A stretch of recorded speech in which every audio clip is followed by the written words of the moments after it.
எல்லாருக்கும் வணக்கம். வணக்கம். ரொம்ப மகிழ்ச்சியாக இருக்கு.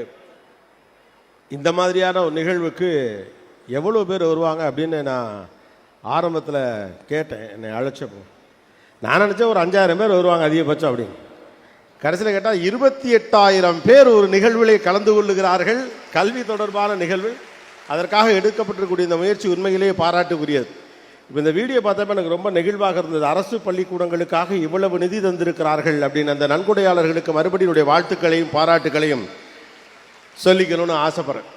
அடுத்ததா, இது பெற்றோர்களை ஒருங்கிணைக்கக்கூடிய, பெற்றோர்களுக்கு கொண்டாடக்கூடிய நிகழ்வு என்றாலும் கூட ரொம்ப நாளாக நிறைய டீச்சர்ஸ் இருக்கக்கூடிய ஒரு அரங்கில் அவங்களுக்கு ஒரு நன்றி தெரிவிக்கணும்னு எனக்கு ஒரு ஆசை உண்டு. அரசு பள்ளி ஆசிரியர்களுக்கு, குறிப்பாக எல்லா ஆசிரியர்களுக்கும் நன்றி தெரிவிக்கணும் அப்படின்னாலும் கூட இந்த நிகழ்ச்சிகளில் கல்வி தொடர்பாக அடிக்கடி சில நிகழ்ச்சிகள் நடத்தப்படுவது உண்டு. அப்போது ஏழை மாணவர்களுடைய சிரமங்கள் பற்றி பேசுகிற போதெல்லாம் கடைசியில் எப்படி படித்தப்பா அப்படின்னு கேட்டால், எங்கள் சார் எனக்கு ட்ரெஸ் எடுத்து கொடுத்தாரு, எங்கள் டீச்சர் எனக்கு புக்கு வாங்கி கொடுத்தாங்க, எங்கள் டீச்சர் அவங்க வீட்டில் தங்கி எனக்கு சாப்பாடு போட்டு படிக்க சொன்னாங்க அப்படின்னு.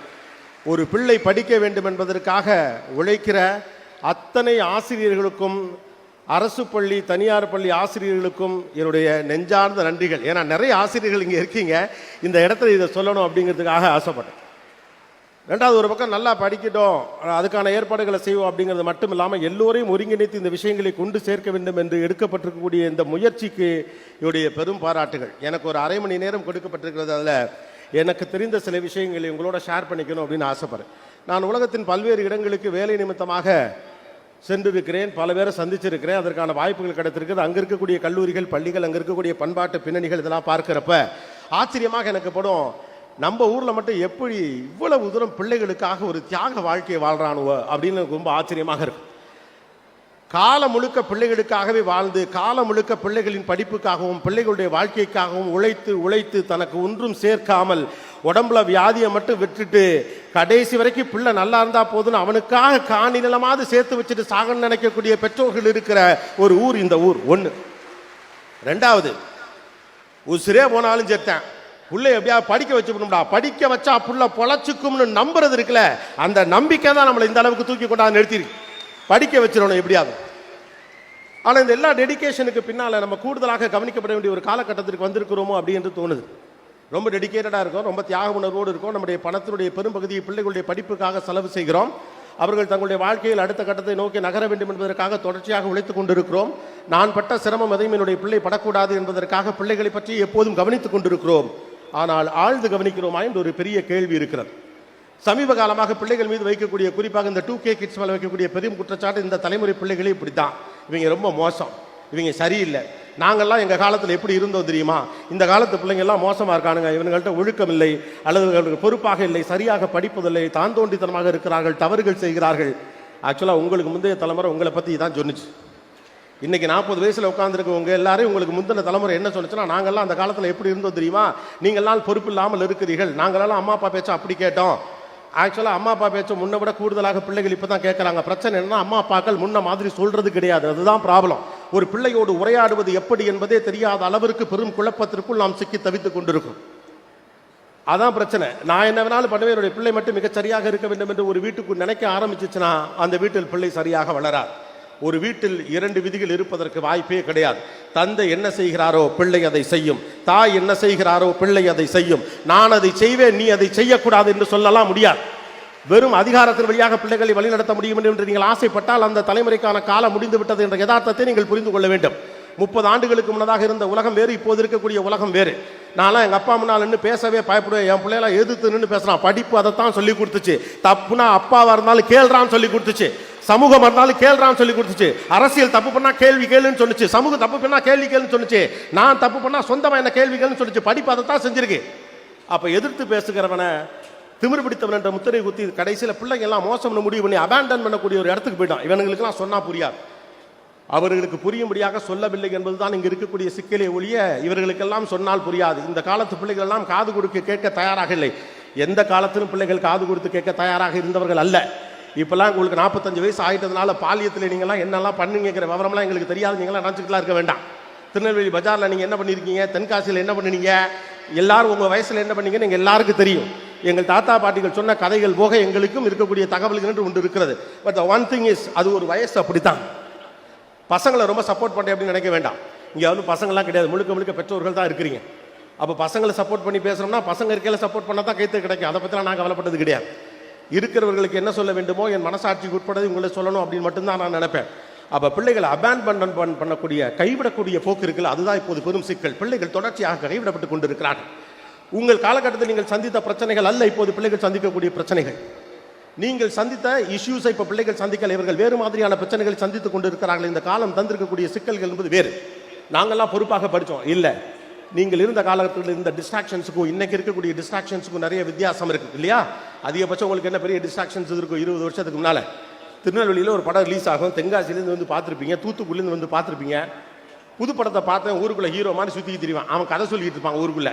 அவன் முன்னால் கதை கேட்கறதுக்கு 10 பேர் போவீங்க, அவன் ஒரு கதை சொல்லுவான், படத்தில் அது வந்தே இருக்கான், ரைட்டா? ஆனால் இன்னைக்கு 1008 டிஸ்ட்ராக்ஷன், 1000 டிவி சேனல் ஓப்பன் பண்ணால் அத்தனை சோஷியல் மீடியா பிளாட்ஃபார்ம்ஸ், எங்கிட்டு திரும்பினாலும் மால், அங்கிட்டு திரும்பினா இது, இங்கிட்டு திரும்பினா இது, இதுக்கு நடுவில் ஒரு பிள்ளை படிக்கிறான், ரைட்டா? ஒரு பிள்ளைக்கு நாம் கொடுத்துருக்கக்கூடிய சமூக சூழலுக்குள் இருந்து கொண்டு அந்த பிள்ளை எப்படி பிஹேவ் பண்ணுறான்னு முதல்ல அப்சர்வ் பண்ண தயார் பண்ண. முதலில் பிள்ளைகளை ஏற்றுக்கொள்ளுங்கள். இதுதான் நான் உங்கள்கிட்ட வைக்கக்கூடிய மிக முக்கியமான கோரிக்கை. Please accept the kids as they are.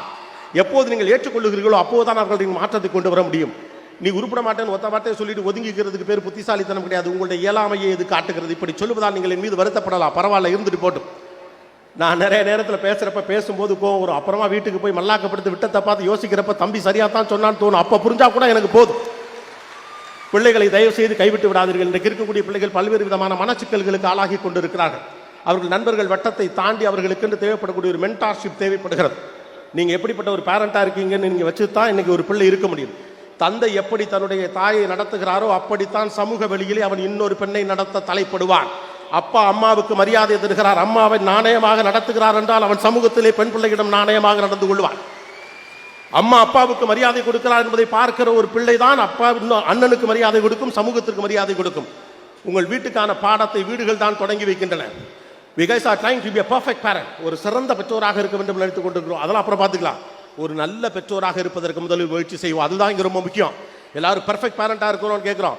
கேள்விகள் மீது கேள்விகள் வைத்துக் கொண்டே இருக்கோம். ஒழுங்கா படிச்சியா, அதை செஞ்சியா, இதை செஞ்சியா, இதை செஞ்சியா. வெற்றியை தவிர வேற என்ன கேள்வி இந்த சமூகம் அவனை நோக்கி வைக்கிறது? நல்லா இருக்கியா, சந்தோஷமா இருக்கியா, உன் நண்பர்கள் யார், என்ன படித்தாய், என்ன புதிதாக கன்சியூம் பண்ண, என்ன விஷயம் புதுசாக தெரிஞ்சு வச்சுக்க, வா உட்காந்து பேசுவோன்னு பேசுகிறோமா? இப்போலாம் நான் சொல்கிறப்ப கோபிநாத் நீ வந்து பேசிட்டு போயிடலாம்டா, வாயை கொடுத்தா 5 நிமிஷம் பேச மாட்டேங்கிறான், இங்கே வீட்டிலே தங்க மாட்டேங்கிறான். வீட்டில் தங்காமல் இருக்கான், சிக்கல் தான். பிள்ளை எப்போது வீடு தங்க தயாராக இருக்கிறதோ அப்போதே பாதி பிரச்சனை முடிந்து விட்டது. இன்னைக்கு இருக்கக்கூடிய பெரிய சிக்கல் இருந்தமா, வெளி உலகம் ரொம்ப இழுக்குது மனுஷனை, உங்களே இழுக்குது இல்லையா? நான் அந்த கூட்டத்திலேருந்து இறங்கினேன், மினிஸ்டர் இறங்கினாரு, பெரியவங்களாம் இறங்கினாங்க.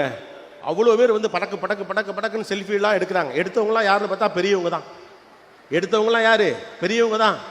நானும் எவ்வளவோ சொல்கிறேன், கும்பிட்டெல்லாம் கேட்குறேன், நிகழ்ச்சி பாதிக்கப்படுங்க, சொன்னால் கேளுங்க, நான் போவேல எடுக்கிறேன்.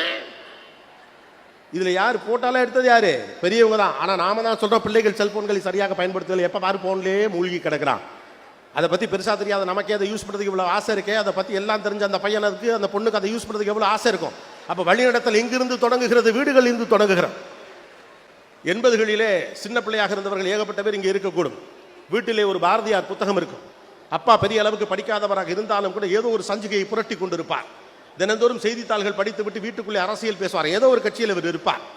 கட்சியில் இல்லாவிட்டாலும் கூட சமூகம் குறித்த பேச்சுக்களை பேசுவார். வீடுகளில் இப்போது என்ன பேச்சு நடக்கிறது என்பதை பொறுத்து தான் பிள்ளைகள் எதை புரிந்து கொள்ளப் போகிறார்கள் என்று இருக்கிறது. What you consume your kids also will consume. காலையில் காஃபி குடிக்கிற வீட்டில் பிள்ளை காஃபி குடிக்கும், காலையில் காஃபி குடிக்காத வீட்டில் பிள்ளை காஃபி குடிக்காது.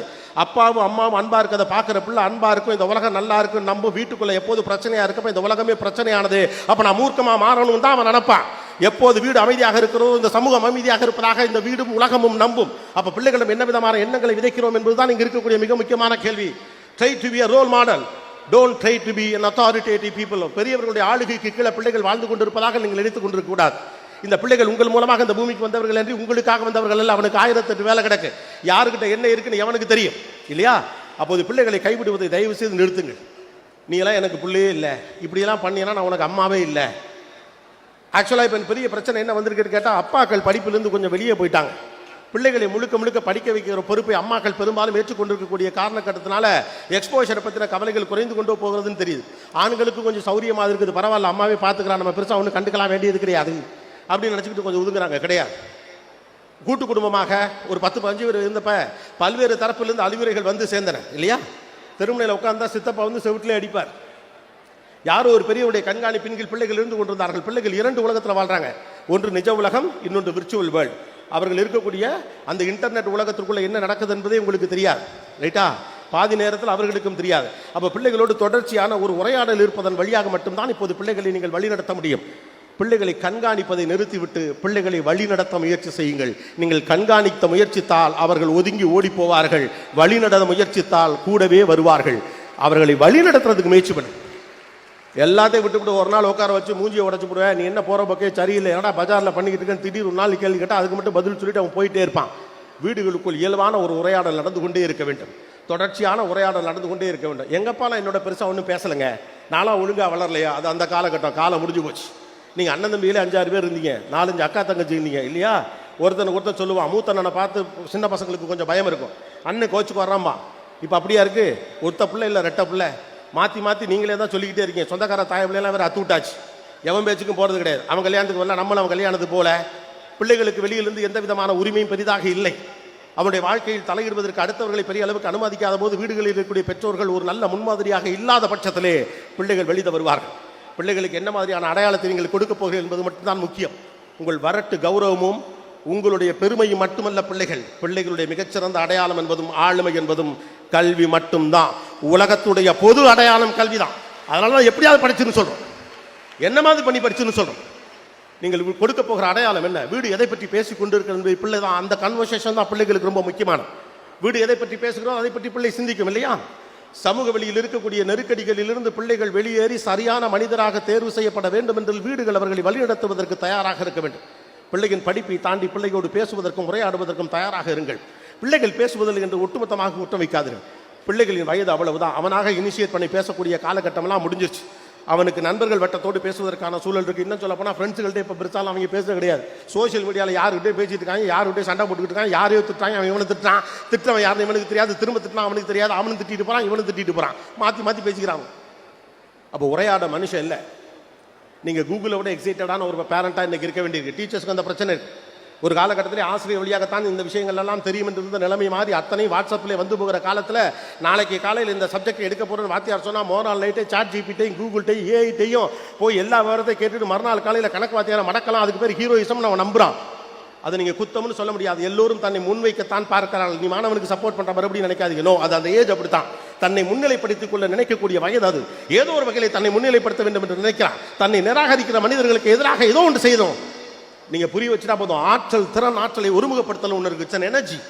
அந்த வயசு காத்தாறு போல பாய்கிற ஒரு எனர்ஜி. அது பயங்கரமான வேக ரத்த துடிப்பு இருக்கக்கூடியது. அவனை நீங்க சரியான முறையில் அங்கீகரிக்கலைன்னா, சரியான வழிக்கு அந்த திறனை நீங்க ஒருமுகப்படுத்தாம போனா அவன் வேற ஒன்று தான் செய்ய பார்ப்பான். ஏதோ ஒரு வகையில் நான் அட்ராக்ட் பண்ணணும், அவ்வளவுதானே. மாடியிலேருந்து குதிப்பேன், பஸ் படிக்கட்டில் தொங்குவேன், ஒருத்தனை வம்புழுப்பேன், வாடா போட்டு பார்ப்போம் அப்படின்னு சொல்ல முடியும் என்னால். என் வயசுக்கு என்னால் என்னை முன்னிலைப்படுத்த என்ன வாய்ப்பு இருக்கிறதோ அதை செய்யத்தான் நான் எத்தனிப்பேன். அதுதான் அந்த வயதின் எண்ணம், அதுதான் அந்த வயதின் குணம். நீங்களும் அப்படித்தான், நானும் அப்படித்தான். அந்த திறனை ஒருங்கிணைச்சு உண்மையிலே எது ஹீரோயிசம் பிள்ளைகள் சொல்லி கொடுத்தா போதும். படிச்சு பெரிய ஆளாகடா, சம்பாதிக்கலாம்டா, வீடு கட்டலாம்டா, கார் வாங்கலாம்டா, அதெல்லாம் வாங்கலாம், மேட்ரே கிடையாது. படிச்சு பெரிய ஆளாகடா. படிக்காதவன் 1000 பேரை படிக்க வைக்கலாம்னு பிள்ளைக்கு சொல்லுங்க. What is the purpose of education? நம்ம ப்ராப்பரா கம்யூனிகேட் பண்ணுங்க.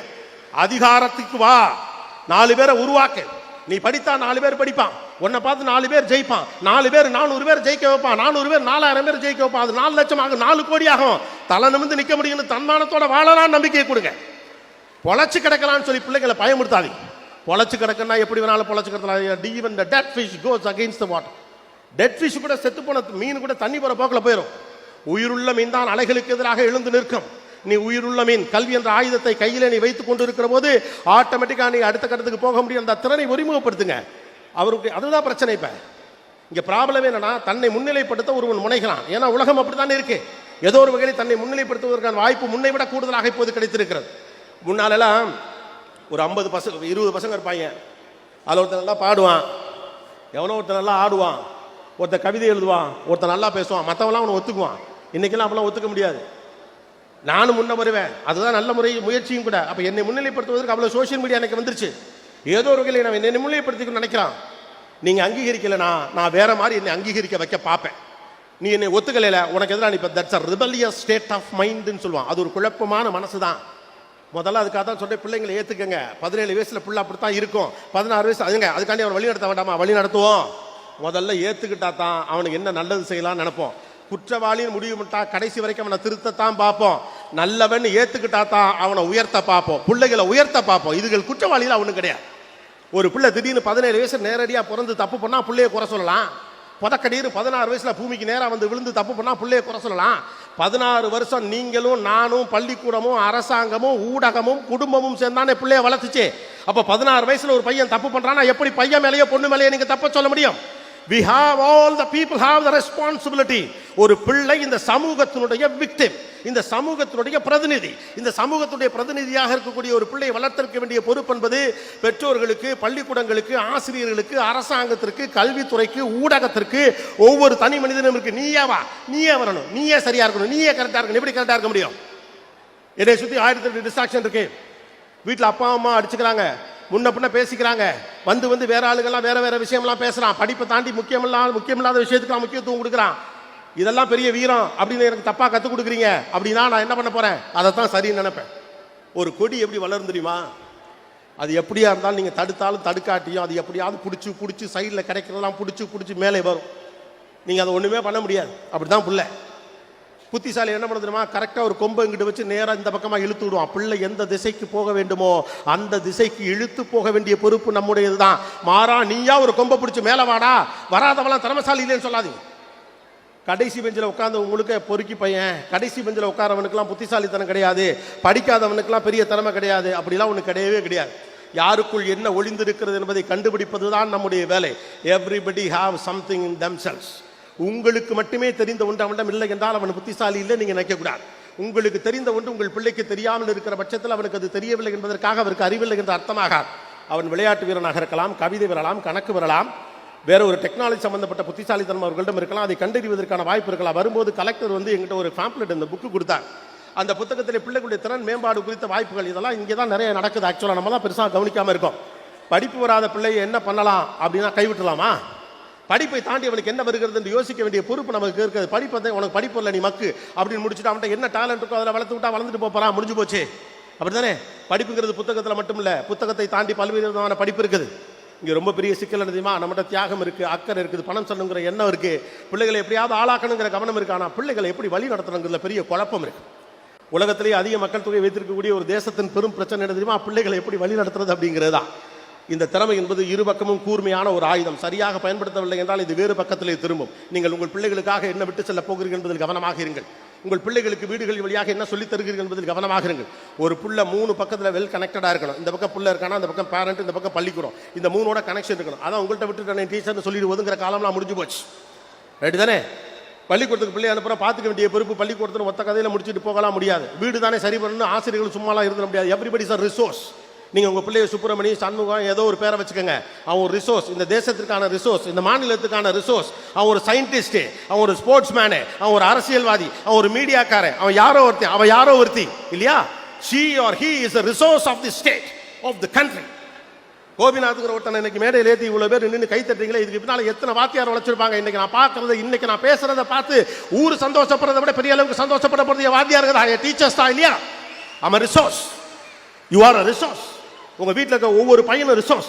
அந்த முரண்டு பிடிக்கிற பையனும் ரிசோர்ஸ், முரண்டு பிடிக்கிற பொண்ணு ரிசோர்ஸ், படிக்க மாட்டேன் உங்ககிட்ட சண்டைக்கு போற பையனும் ரிசோர்ஸ், படிக்கட்டில் தொங்குறவனு ரிசோர்ஸ். அவனை ரிசோர்ஸை மாற்ற வேண்டிய பொறுப்பு உங்களுக்கு இருக்கு, எனக்கு இருக்கு, சமூகத்துக்கு, பள்ளிக்கூடத்திற்கு, கவர்மெண்ட்டுக்கு இருக்கு. Society is that everybody is responsible to raise a kid in a proper way. Don't abandon the kids. பிள்ளைகளை கைவிடாதீங்க. நீ உருப்பிட மாட்டேன்னு சொல்லாதீங்க. 10 தடவை சொன்னீங்கன்னா பிள்ளை உருப்பிடாது. உலகத்திலேயே பெற்றோரை தான் ஒரு பிள்ளை பெரிய அளவுக்கு நம்பும். இந்த உலகத்தில் உங்களுடைய கணவன் மனைவியும் 20 ஆண்டுகள் ஒன்றாக வாழுகிறீர்களே, ஏதோ ஒரு சின்ன சந்தேகம் உங்களுக்கு புருஷன் மேலே இருக்கும். மனைவி கடைசி வரைக்கும் கூட இருப்பாளான்னு ஏதோ ஒரு இடத்துல ஒரு சந்தேகம் இருக்கும். எல்லாருக்கும் இருக்குன்னு சொல்ல. ஆனால் என்னைக்காவது ஒரு நாள் எதுக்கு வேலை கட்டணும்னு ஒரு அப்பா சாதாரணமாக நினச்சிடுவேன். இந்த ஆளுக்கு எதுக்குடா கழுத்துக்கு அவ்வளோ வரன்று வந்துச்சு அம்மாக்களுக்கெல்லாம் கோபம் இருக்கிற போது தோணும். ஆனால் பிள்ளைகள் கடைசி வரைக்கும் அம்மாவை அப்பாவை தான் நம்பும். தான் சொந்த திறமையில சைக்கிள் ஓட்ட கற்றுக்கிட்டவனை விட அப்பா பிடிச்சிருக்காரு என்னை விட்டுற மாட்டாருங்கிற நம்பிக்கையிலே சைக்கிள் ஓட்டவன் தான் இங்கே நிறையா. நம்பிக்கை தான் பிள்ளைங்களை வளர்த்துருக்கு இல்லையா? நம்பிக்கை தான் பிள்ளைங்களை வளர்த்துருக்கு. நான் விழுந்தா எங்கள் அப்பா பிடிச்சிக்குவாங்கிற நம்பிக்கை தான் விழுந்திருக்கு. எனக்கு ஏதாவது ஒன்றா எங்கள் அம்மா என்னை பார்த்துக்குங்கிற நம்பிக்கை தான் வளர்ந்துருக்கு. என்ன ஏன் வீடு கைவிடாதுங்கிற நம்பிக்கை தான் பிள்ளைகளை வளர்த்துருக்கு. வீடு கைவிட்டுங்கிற நம்பிக்கை வந்துருச்சு, நான் சம்பந்தம் இல்லாத சக்திகளோடு அவர்கள் சேர்ந்து கொள்ளுகிற அபாயம் நேரும். ஏன்னா அவன் கைவிட மாட்டேன்னு ஆதரவு கொடுப்பான் இல்லையா? யாரோ ஒருவர் பிடியில் சிக்கி உங்கள் பிள்ளைகள் சின்னாபின்னமாகும் என்று நீங்கள் அந்த பிள்ளை மேல குறை சொல்லிட்டு போகாதீங்க. வீடு அதற்கான இடத்தை தராவிட்டால் ஏதோ தாங்கிக் கொள்ள யார் கிடைப்பார் என்று தான் தவிக்கிற நிலைமைக்கு பிள்ளைகள் வரும். You should be an extended hand for a kid அப்படின்னு சொல்றான். ஒரு குழந்தைக்கு ஒரு நீட்டிக்கப்பட்ட கை போல இருக்கணும். பிள்ளை தடுமாறி வந்து அவன் சட்ட காலம் நம்ம கையில் இருக்குன்னு வச்சுக்கோங்க. எங்க அப்பா இருக்க பார்த்துக்குவான், எங்க அம்மா இருக்கு என்ன பார்த்துக்கும், இந்த ஊர் என்ன பார்த்துக்கணும். பிள்ளைகளுக்கு சமூகத்தின் மீது நம்பிக்கை வரணும். பிள்ளைகளுக்கு ஒரு இம்பார்ட்டன்ஸை நம்ம ஃபீல் பண்ண கிரியேட் பண்ணணும். எல்லாரும் எதுக்கு போராடுறோம்? எதுக்காக எல்லாரும் வாட்ஸ்அப்பில் ஸ்டேட்டஸ் வச்சுக்கிறீங்க? புதுசாக போட்டேன் ரைட்டு தானே? இன்னைக்கு வர நிகழ்ச்சியில் எல்லாரும் அந்த ஸ்டேட்டஸில் வைக்க தானே போறீங்க. எதுக்கு? நான் முக்கியமானவன் என்று யாரோ உணர வேண்டும் என்பதற்காகத்தானே. குறிப்பாக நம்மளை பிடிக்காதவங்க பாரு, மினிஸ்ட்ரி பக்கத்துல இருந்து போட்டோ எடுத்திருக்கேன், நீ எடுத்திருக்கியா அப்படின்னு கேட்ட தானே. ஏன்? நான் முக்கியமானவன் என்று இந்த ஊர் அறிய வேண்டும் நம்புறோம் இல்லையா? 35 வயசுல 40 வயசுல 50 வயசுல நமக்கு தோணுதுல நான் முக்கியமானவன் என்று இந்த ஊர் ஏத்துக்கணும்னு. 16 வயசுல 17 வயசுல 15 வயசுல அவனுக்கு தோணாது, அவளுக்கு தோணாது நான் முக்கியமானவனாக அறியப்பட வேண்டும். I should people have to celebrate me எனக்கு தோணாது. கைத்தட்டல் கேட்க கேட்க உற்சாகம் குறையுதா? குறையலையே. பாலச்சந்திரன்கள்ட்ட நான் ஒருமுறை பேட்டி கண்ட போது நான் சொன்னேன், இவ்வளவு படம் நடிச்சா, இவ்வளவு படம் பண்ணியாச்சு, ரஜினிகாந்த் கமல்ஹாசன் உள்ளிட்ட பல பேரை மீடியாவில் பெரிய லெவலுக்கு கொண்டு வந்துட்டீங்க, அவ்வளோ பேர் அறிமுகப்படுத்துறீங்க, அத்தனை படம் வாங்கிட்டீங்க, அவ்வளவு விருதுகளை வாங்கி குமிச்சிட்டீங்க, இன்னமும் உங்களை கைத்தட்டல் உற்சாகப்படுத்துகிறதான்னு கேட்டேன். என்ன இப்படி சொல்லிட்டீங்க? ஒரு கலைஞனுக்கு கடைசி வரைக்கும் கைத்தட்டல் தான் அவனை உற்சாகப்படுத்தும். எத்தனை வயசானாலும் அந்த கைத்தட்டல் தான் என்னை உற்சாகப்படுத்தும் அப்படின்னா, அவ்வளவு பார்த்த மனுஷனுக்கே கைத்தட்டல் தான் உற்சாகப்படுத்துது. அப்போ வீட்டில் இருக்க பிள்ளைக்கு யார் கைத்தட்டணும்? நம்மகிட்ட ஒரு பெரிய சிக்கல் இருக்கு. ஜெயிச்ச பிறகு எல்லாரும் கொண்டாடுவோம் இல்லையா? ஜெயிச்ச பிறகு எல்லாரும் கொண்டாடும். ஜெயிச்ச பிறகு ஒரு பிள்ளைய ஊரு கொண்டாடும். அதுக்கு நீங்க வேணாம். நீ ஜெயிப்படான்னு சொல்லி கொண்டாடுறதுக்கு தான் அப்பனும் ஆத்தாலும் வேணும். நீ ஜெயிப்படா அப்படின்னு சொல்லி கொண்டாடுறதுக்கு தான் அப்பா அம்மா வேணும். வாங்க பாஸ், போய் பிள்ளைங்கள்ட்ட பேசுங்க. நீங்க என்ன பண்றீங்களோ அதை தான் புள்ள பண்ணும். ரைட்டா?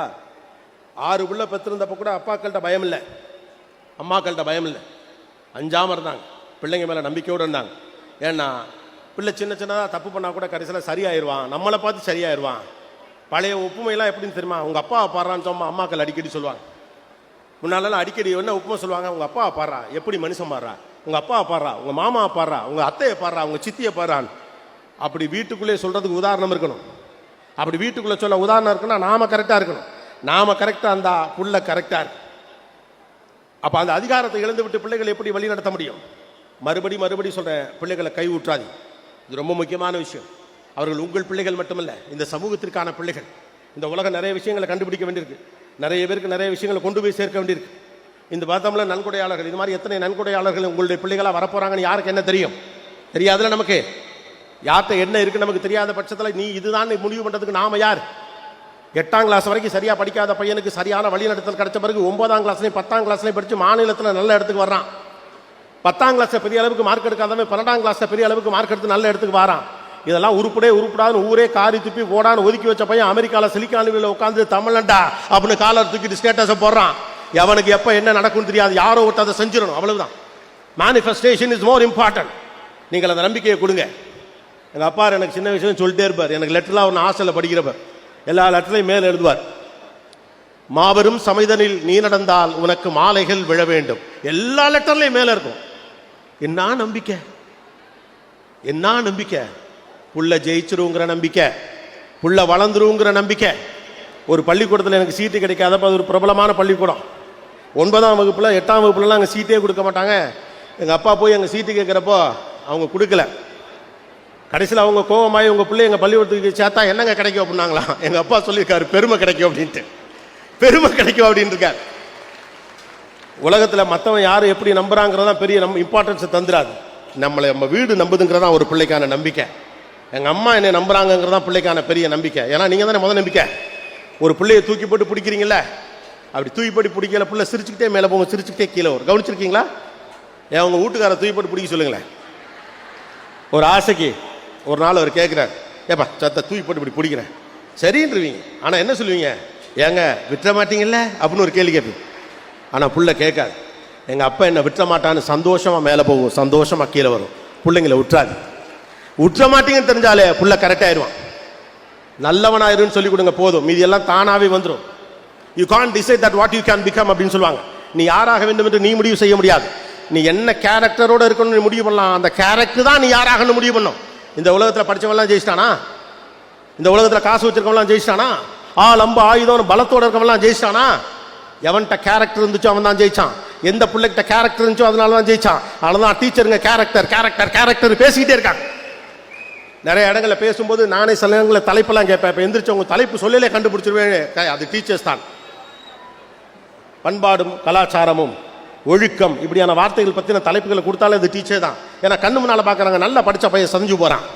ஏன்னா தவறான வழிநடத்தல் யார்ட்டையும் சிக்கிக்கிட்டான், எங்கேயோ போயிட்டான், சரியான இடத்துல அவனுக்கான வழிநடத்தல் கிடைக்காம போயிடுச்சு. நல்ல திறமசாலியான பையன் மிஸ் ஆகி போகிறத அவங்க கண்ணு முன்னால் பார்க்குறாங்க. You can decide what you become. நீங்கள் முடிவு பண்ண முடியாது நீங்கள் யாருனாங்கிறத. உங்கள் கேரக்டர் தான் முடிவு பண்ணும். ஒரு கடுமையான உழைப்பையும் வெற்றியையும் தொடர்பு படுத்துவதன் பெயர் ஒழுக்கம். நம்ம சாதாரண விஷயமா எடுக்கவே முடியாது. 1900 அதுதான், 1950 தான், 2000 தான், 2024 தான், 3000 தான். இந்த உலகமே அழிய போற வரைக்கும் அது மட்டும்தான். Discipline is the key. இந்த உலகம் முழுக்க வெற்றி பெற்ற பல்வேறு மனிதர்களை நான் சந்தித்திருக்கேன். தொழில் நிமித்தமாக பல்வேறு மனிதர்களோடு நான் உரையாடி இருக்கிறேன். சிறு வயதிலிருந்தே பெரிய மனிதர்களை பேட்டி எடுப்பதற்கான வாய்ப்புகளை பெற்றிருக்கிறேன். இவர்கள் அனைவரிடத்திலும் நான் பார்த்த ஒரே சூப்பர் குவாலிட்டி டிசிப்ளின். அது பொலிட்டீஷியனா இருக்கலாம், பிசினஸ் மேனா இருக்கலாம், டீச்சரா இருக்கலாம், யாரா வேணாலும் இருக்கலாம். ஏன்டா இருந்தாலும் ஜெயிச்சாரு, ஏன்டா அந்த பெண்மணி ஜெயிச்சாங்க அப்படின்னு கடைசியில் கணக்கு பார்த்தா அவங்கள்ட்ட ஒரு டிசிப்ளின் தான். வாழ்க்கை கொடுத்த டிசிப்ளின் வீடு சொல்லணும். 5 மணிக்கு எந்திரிச்சு பிள்ளை எக்ஸசைஸ் பண்ணா அப்பா எந்திரிச்சு 5 மணிக்கு உட்காருங்க பாஸ், வேற வழியே கிடையாது. புள்ள போன் பார்க்க கூட முடிவு பண்ணா அம்மாக்கள் டிவி சீரியலை போட்டு இதில் போனில் வச்சுக்கிட்டு அப்படியே உட்காந்து சமைச்சுக்கிட்டு பிள்ளைய அதை தான் பார்க்கும். பிள்ளையுடைய ஸ்கிரீன் டைம் என்னன்னு பாருங்க, பிள்ளைய கொஞ்சம் கண்காணிங்க, பிள்ளைய கொஞ்சம் கவனிங்க, பிள்ளையோட உரையாடுங்க. இயல்பான உரையாடல் வழியாக பிள்ளை என்ன நினைக்கிறதுன்னு பேசுங்க. எனக்கு பேசுறதுக்கு நீங்களே கிடைச்சா நான் ஏன் வெளியில போய் பேச போறேன்? அந்த பிள்ளை என்னை பார்க்குது மச்சான் அப்படின்னா ஃப்ரெண்டு என்ன சொல்லுவான், அந்த வயசு எக்ஸைட்மெண்ட் மச்சான் அது உன்னை லவ் பண்ணுன்னு தான் சொல்லுவான் இல்லையா? எனக்கு ஒரு குறிப்பிட்ட வயசாகிறது, வீட்டுகளுக்குள்ள எல்லாவற்றையும் பேசுவதற்கான வெளி எனக்கு கிடைக்காத பட்சத்தில் வெளியில தான் போக முடியும். பிள்ளைகளை பத்திரமா பக்கத்தில் வச்சுக்கோங்க, இறுக்கி பிடிச்சுங்கன்னு சொல்லாத, விட்டுருங்க. ஆனால் தூரம் இருந்து கண்காணி, கவனிங்க. ஆசிரியர்களோடு போய் உரையாடுங்கள். முன்ன அதெல்லாம் இப்போ கிடையாது. டீச்சர்ஸோட போய் உரையாடுவதே குறைந்து போயிருக்கு. அதுக்கான முயற்சிகள் எடுக்கிறாங்க. டீச்சர்ஸோட இன்ட்ராக்ட் பண்ணுங்க. பள்ளிக்கூடத்துக்கு அப்பப்போ விசிட் பண்ணுங்க. பள்ளிக்கூடத்துக்கு பிள்ளைகளை கொண்டு போய் விடுவது அம்மாக்களாக முழுமையாக மாறிவிட்டது. அப்பாக்களும் கொஞ்சம் வீட்டுக்குள்ள வாங்க. சம்பாதித்து கொடுப்பது மட்டும்தான் என்னுடைய பொறுப்பு, மற்றவற்றை மனைவி பார்த்துக் கொள்வாள் என்ற நம்பிக்கையை நான் பாராட்டுகிறேன். அதே நேரத்தில் அம்மாவுடைய கான்ட்ரிபியூஷன் இருக்கிற மாதிரி அப்பாவுடைய கான்ட்ரிபியூஷன் வீட்டுக்குள்ள வரணும். ஏன்னா நீங்க 2 பேர் தான் வீட்டுக்குள்ள இருக்கீங்க. அது மாதிரி 7-8 பேர்லாம் இப்போ இல்லை. மாமா சித்தப்பான்னு ஒரு சர்க்கிள்லாம் பக்கத்தில் இல்லை. எக்ஸ்டெண்டட் ஃபேமிலி ரொம்ப குறைஞ்சு போச்சுங்கிற பட்சத்தில் அப்பாக்களின் பங்களிப்பு கூடுதலாக பிள்ளைகளின் கல்வி விஷயத்திலே தேவைப்படுகிறது. மறுபடியும் உங்களுக்கு 4 விஷயத்தை தான் நம்ம ரீஇன்ஸ்டேட் பண்ண நினைக்கிறேன். முதல் முக்கியமான விஷயம், இந்த பிள்ளைகளை குற்றவாளிகள் என்று தயவு செய்து நினைக்காதீர்கள். இந்த சமூகத்தினுடைய நெருக்கடிக்குள் அவர்கள் சிக்கி இருக்கிறார்கள். அவர்கள் பேசுவதற்கும் சாய்ந்து கொள்வதற்கு தோளும் தேவைப்படுகிறது. 1. 2வது, வீடு சரியான வழிநடத்தலை செய்யவில்லை என்றால் யாரோ ஒருவர் கையில் அவர்கள் சிக்கிக் கொள்வதற்கான வாய்ப்புகள் அதிகமாக இருக்கக்கூடிய ஒரு காலகட்டத்தில் வீட்டுக்குள்ளே உரையாடலை துவங்குங்கள். 3வது, நீங்க எப்படிப்பட்ட ஒரு அப்பா அம்மாவாக இருக்கிறீர்களோ உங்களிடம் என்ன விஷயங்களை பிள்ளைகள் பார்க்கிறார்களோ அதைத்தான் பிள்ளைகள் செய்ய போகிறார்கள். அதனுடைய வழிநடத்தப்பட போகிறார்கள். 4வது, உங்கள் வீட்டு பிள்ளைகள் மட்டுமல்ல, அவர்கள் இந்த சமூகத்துடைய ரிசோர்ஸ். இந்த ஸ்டேட்டை தூக்கி நிறுத்த போறவன், இந்த நாட்டை தூக்கி நிறுத்த போறவன், அறிவியலுக்குள்ள வரப்போறவன், எவ்ரிபடி இஸ் எ ரிசோர்ஸ். ஒருத்தனையும் சும்மா விட முடியாது. ஒரு பொண்ணையும் நோ அப்படி போ அப்படின்னு விட்டலாம் முடியாது. எல்லாரும் is a resource, everybody is a resource. எல்லாரும் இந்த சமூகத்துடைய ஆளுமையும் சக்தியும். கடைசியா ஒண்ணு தான், நீங்க என்னத்தை வேணாலும் பெருமை நினைச்சுக்கோங்க, அதெல்லாம் அப்புறம். கடைசி வரைக்கும் கூடவே வரப்போறது எஜுகேஷன் மட்டும்தான். படிப்பு தான் நம்ம பிள்ளைங்களை தூக்கி நிறுத்தும். படிப்பு தான் அமைதியான சமூகத்தை உருவாக்கும். படிப்பு தான் வெற்றிகரமான சமூகத்தை உருவாக்கும்.